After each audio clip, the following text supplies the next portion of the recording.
चलिए आइए इस कथा के माध्यम से हम यह जानते हैं कि मासिक धर्म में महिलाओं को पूजा पाठ के लिए मंदिर जाना चाहिए कि नहीं। मासिक धर्म की शुरुआत आखिर कब से हुई थी।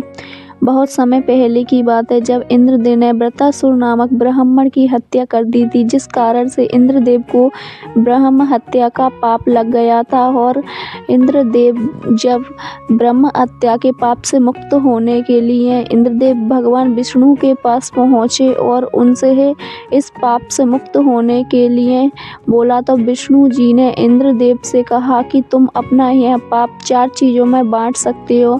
एक तो है पेड़, एक महिला और एक बंजर भूमि और एक जल में तुम अपने इन पापों को बांट सकते हो और साथ ही उनको एक वरदान भी देना। इंद्रदेव ने ऐसा ही किया। जब इंद्रदेव महिला के पास पहुँचे तो उन्होंने महिला को यह पाप का आधा हिस्सा दिया जो महिला को मासिक धर्म के रूप में आता है, और उसे वरदान भी दिया कि वह पुरुषों की तुलना में अधिक काम का आनंद लेगी। और वृक्ष को यह पाप का भागीदार बनाया और वृक्ष का जो गोंद का रूप है इंद्रदेव का पाप है, और उसे आशीर्वाद दिया वह स्वयं ही पुनर्जीवित हो जाएगा। और भूमि के पास गए, भूमि को उन्होंने बंजर भूमि के रूप में इस पाप को दिया और भूमि को आशीर्वाद दिया कि वह कोई भी घाव तुरंत ही अपने आप भर सकता है। जब वह जल के पास गए और जो वेग दबदबा है उसमें उसका इंद्रदेव का यहाँ पाप ले लिया और उसको आशीर्वाद दिया कि वह अन्य चीज़ों को शुद्ध कर सकता है। जब भी धार्मिक मान्यताओं के अनुसार जल को अन्य वस्तुओं के ऊपर छिड़का जाता है जिससे उसे शुद्ध माना जाता है।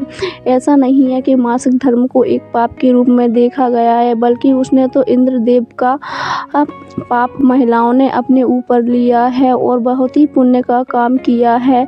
मासिक धर्म कोई पाप नहीं है। प्राचीन समय में मासिक धर्म में महिलाओं को मंदिर इसलिए नहीं जाने दिया जाता था कि वह पाप का भागीदारी है, बल्कि इसलिए पूजा पाठ के कार्य और अन्य कार्यों से दूर रखा जाता था, क्योंकि इस समय महिला को अन्य कष्ट होते हैं, पीड़ा होती है और उसे विश्राम की अधिक आवश्यकता होती है। जिससे वह विश्राम कर सके उसे अन्य कार्य से दूर रखा जाता है। और मंदिर जाने के लिए वैसे भी हमें बहुत स्वच्छ होकर धार्मिक मान्यताओं के अंदर मंदिर जाना चाहिए, लेकिन महिला उस स्थिति में नहीं होती है मासिक धर्म के दौरान कि वह इतनी साफ सुथरी तरीके से रह सके, इसलिए उस समय मंदिर नहीं जाती थी। आज महिलाएं अपनी आस्था और विवेक के अनुसार कार्य कर सकती हैं। अगर मासिक धर्म के अनुसार महिला मंदिर चली जाती है तो इसमें कोई पाप नहीं होता। जिसे हम पाप माने हुए उसकी आस्था और विवेक के ऊपर होता है, उसे क्या उचित लगता है। हिंदू धर्म में मासिक धर्म को बहुत ही पवित्र माना जाता है। हिंदू धर्म में कामाख्या देवी का मंदिर असम में है, जहाँ पर माता कामाख्या देवी को हर महीने मासिक धर्म होता है और उस मासिक धर्म को ही वहाँ पर आए भक्तों में प्रसाद के रूप में वितरण किया जाता है। और जिस भक्त को यह प्रसाद मिल जाता है वह अपने आप को बहुत ही सौभाग्यशाली माना जाता है। इसलिए यह नहीं है कि मासिक धर्म एक पाप का प्रतीक है, बल्कि यह तो एक पुण्य का प्रतीक है। और हिंदू धर्म में धार्मिक मान्यताओं के अनुसार इसे बहुत ही पवित्र माना जाता है।